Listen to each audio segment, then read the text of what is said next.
Conflict. 74. Conflict with the State. Chalcedon Position Paper, Number 1, January 1979. In recent years, under the influences of humanism on the one hand and pietism on the other, the Church has withdrawn from many of its historic and basic functions. As the Church begins to revive and resume its required ministry, the result is conflict with the humanistic state. It is important, therefore, to examine some of the historic and necessary duties of the Christian Church. The Church can be understood in part by the biblical words used to describe it in the Bible. The basic word in the New Testament Greek is ecclesia, assembly or congregation, which in the Old Testament was qahal and idah. The church is also described in James chapter 2 verse 2 as a synagogue or synagogue. In the Old Testament, the government of the synagogue was by elders or presbyters. This office continues in the Christian synagogue with the same basic requirements for the office. 1 Timothy chapter 3 verses 1 to 13, etc., as required by the synagogue. The Old Testament pattern was so carefully preserved by the Church that the English word priest is an abridgment of presbyter, and the College of Cardinals for centuries was a lay council of 70.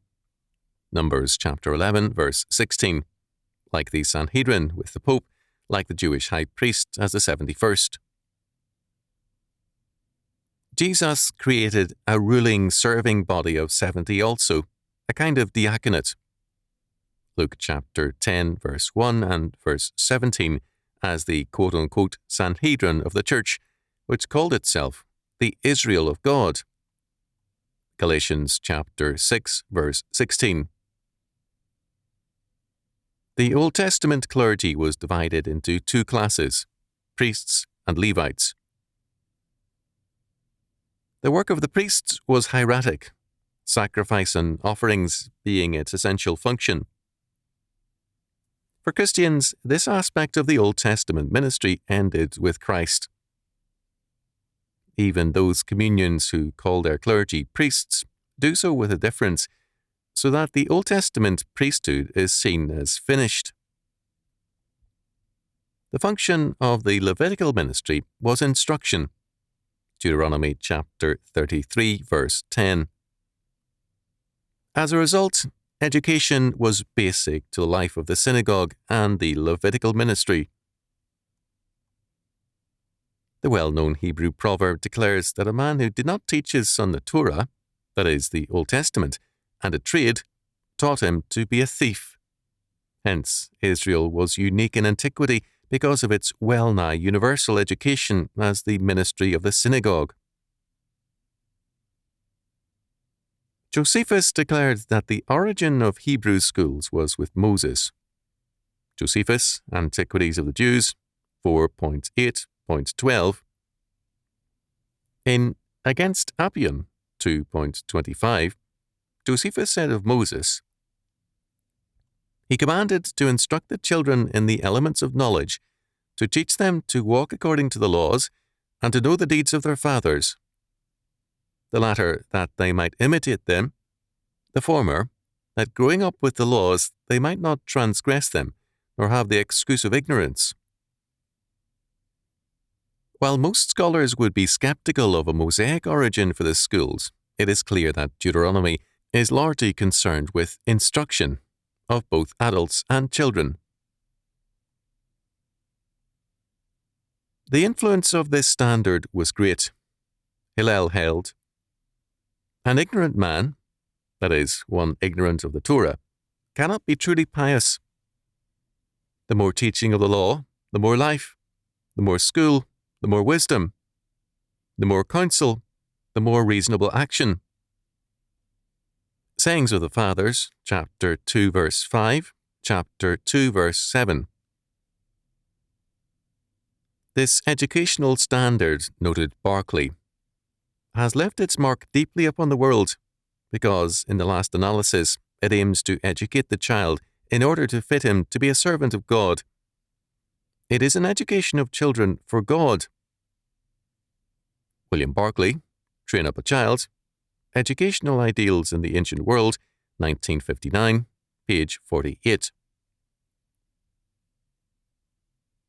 The early church, the medieval church, the Reformation church, and the contemporary fundamentalist and orthodox churches seeks to continue this ancient mandate of education.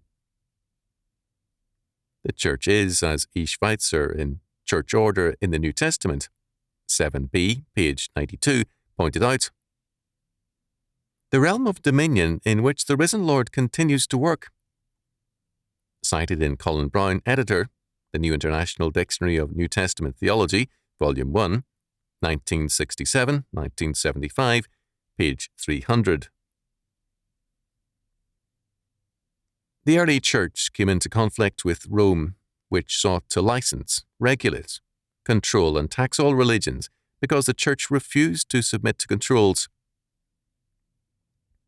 Its resistance was based on the lordship or sovereignty of Christ.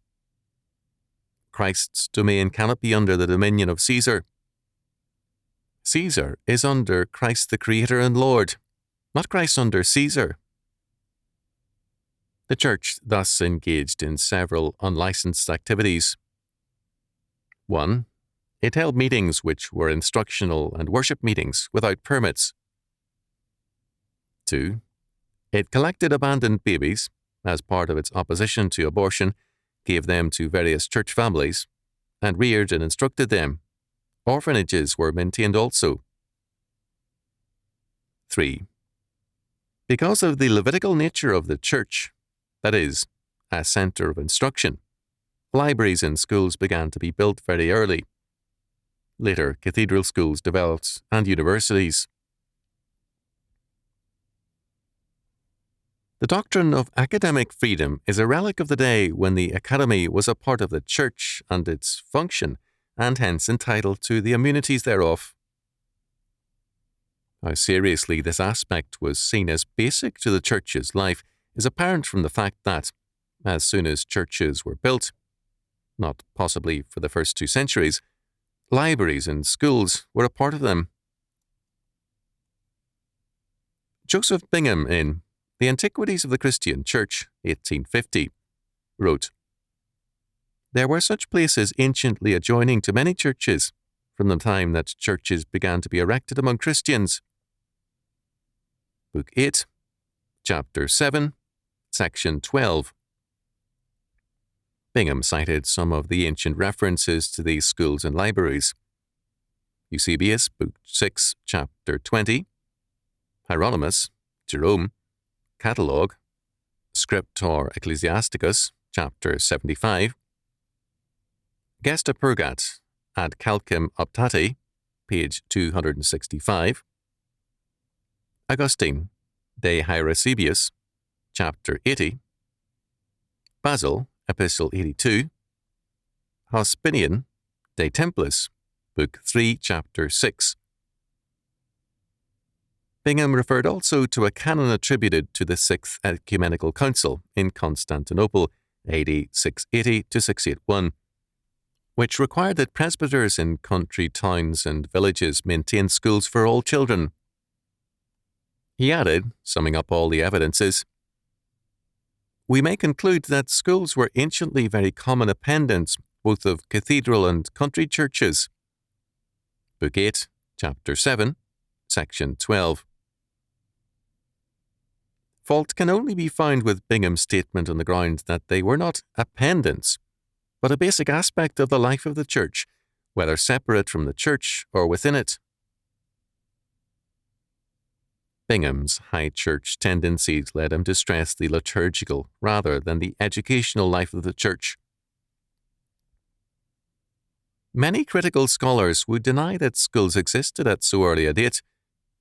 Too often their premise is to assume a rootless church, that is, a church without the fact of the synagogue and the Levite in the background as its origin, and in the present as a rival and reminder.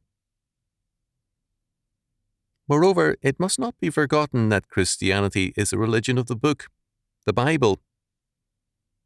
Literacy and education were thus natural concomitants to conversion. But this is not all. Being the religion of the book meant that translations were made into various tongues, and to make the translation readable, education was stressed. In Armenia, an alphabet was created for the Bible translation, and a new culture developed as a result of the new learning in that new alphabet of the Bible. Granted that invasions, wars, and the backwardness of many of the newly converted peoples, as in northeastern Europe, made the development of schools and learning at times a slow process, but it is clear that 1. Christianity saw education or instruction as basic to its life and a necessary function of the Church, and 2. Education in the Western world is a unique development in history and a child of the Church. Moreover, we must remember that, in the early Church, the service was Levitical or instructional. At the conclusion of the instruction, or sermon, there were questions designed to enable the hearers to clarify misunderstood or difficult points. Since not all who attended were believers, but were sometimes visitors, or the unbelieving husband or wife of a believer, questions could be at times contentious. Women were forbidden to engage in this debating or in challenging the pastor or teacher. Paul says, "Let your women keep silence in the churches, for it is not permitted unto them to speak, but they are commanded to be under obedience, as also saith the law.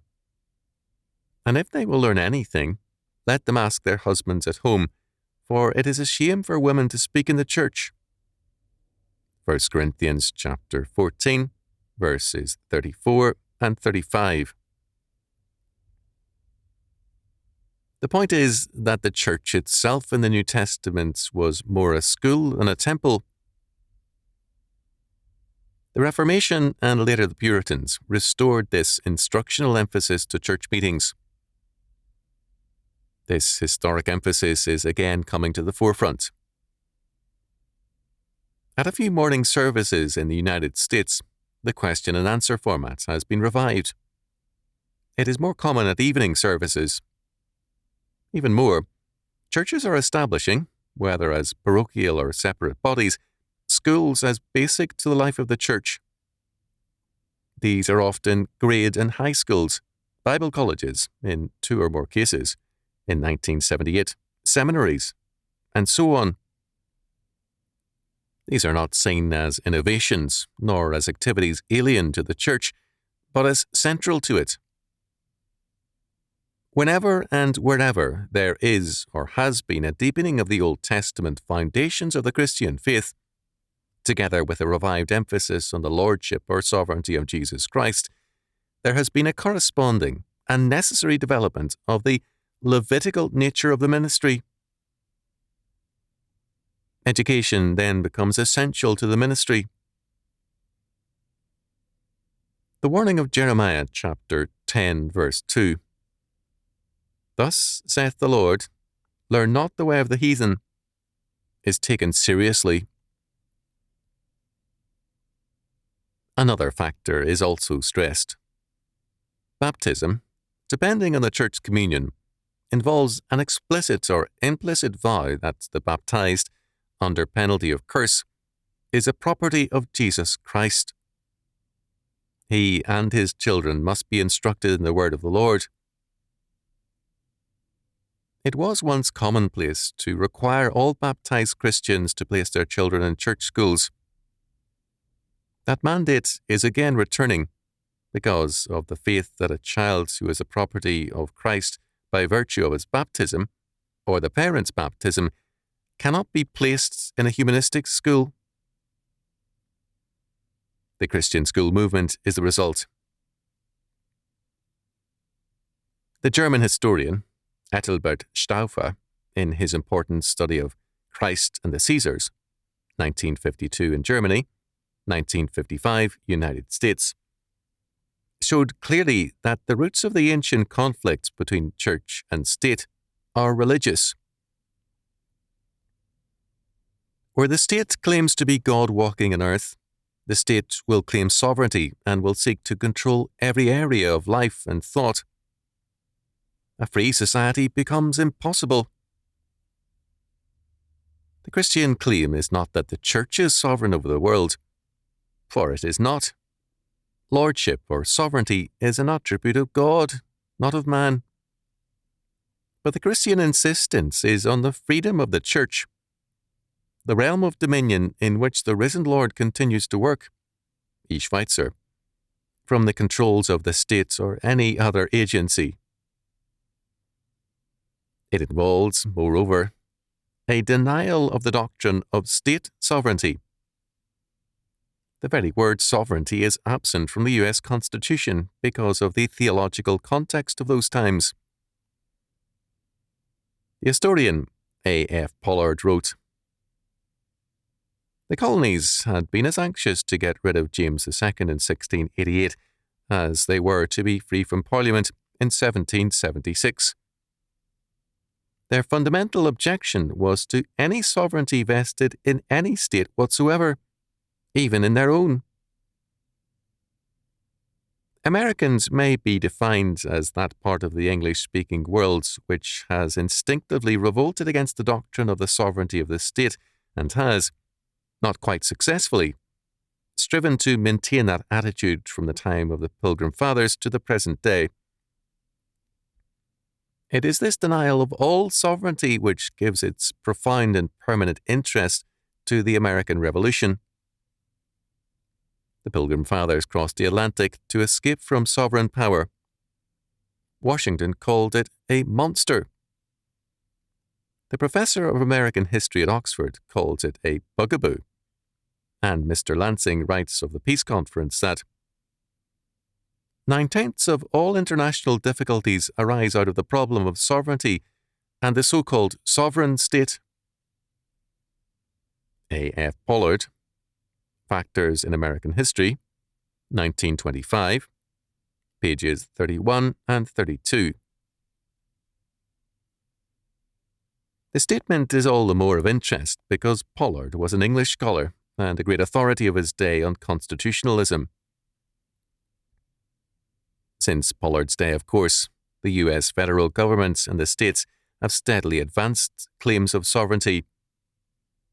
At the same time, they have become increasingly humanistic in their view of law and have firmly established humanism as a religion of the quote-unquote public or state schools. The novelty in the present conflicts is not that the church or the Christian schools are claiming new and historically novel immunities, but that the various American states are claiming a jurisdiction never before exercised or existing. The novelty is on the part of the state. It is a product of its claim to sovereignty. This claim places the state on a collision course with the church, and even more, with God, the only sovereign. On April the 30th, 1839, on the Jubilee of the Constitution, John Quincy Adams attacked the new doctrine of state sovereignty. As against parliamentary omnipotence and sovereignty, the colonists in 1776 appealed to the omnipotence and sovereignty of God. Adams declared, "There is the Declaration of Independence, and there is the Constitution of the United States. Let them speak for themselves. The grossly immoral and dishonest doctrine of despotic state sovereignty, the exclusive judge of its own obligations, and responsible to no power on earth or in heaven for the violation of them, is not there. The Declaration says it is not in me. The Constitution says it is not in me." S. H. Peabody, editor, American Patriotism, Speeches, Letters, and Other Papers, etc., 1880, page 321. The conflict is the same religious conflicts which saw Rome and the early church in bitter war, and with many Christians martyred. It is Christ versus Caesar. For the Christian, there can be no compromise. What is at stake is not his property, concern, or income, but Christ's dominion. The realm of dominion in which the risen Lord continues to work